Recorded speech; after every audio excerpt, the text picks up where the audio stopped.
सभे मगहिया भाई बहन के भूलेटन काका के राम राम आथिन मगहिया खबर में सुनथिन देश दुनिया के खबर।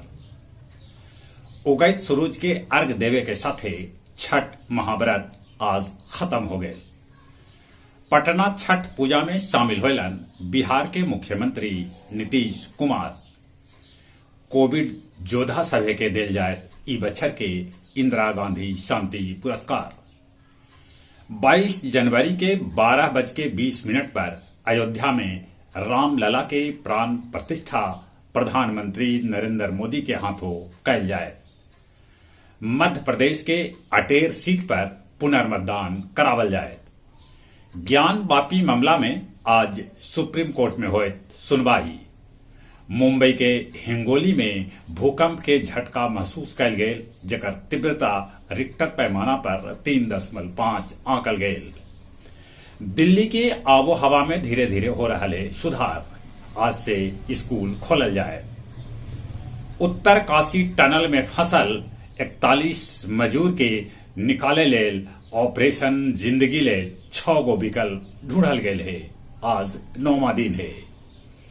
विशाखापट्टनम में फिशिंग बोट में आग लगे से 40 गो बोट जल के हो गए राख। गाजा के शिफा अस्पताल से लइकन के दूसरा जगह भेजल जा रहा है।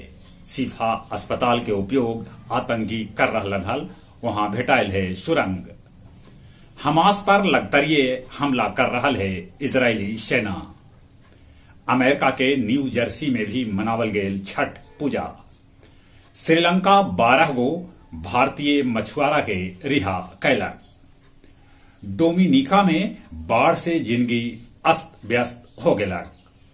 लखीसराय में छठ पूजा के ठीक बाद अंधाधुंध गोलीबारी करके 6 आदमी के घायल कर देवल गए, जरा में 2 गो के हो गए मौत, 4 गो के पटना रेफर कैल गए।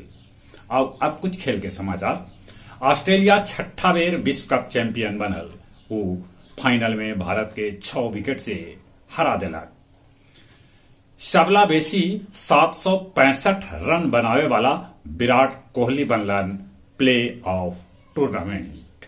चले एक बार फिर से अपने सभी के भूलेटन काका के राम राम।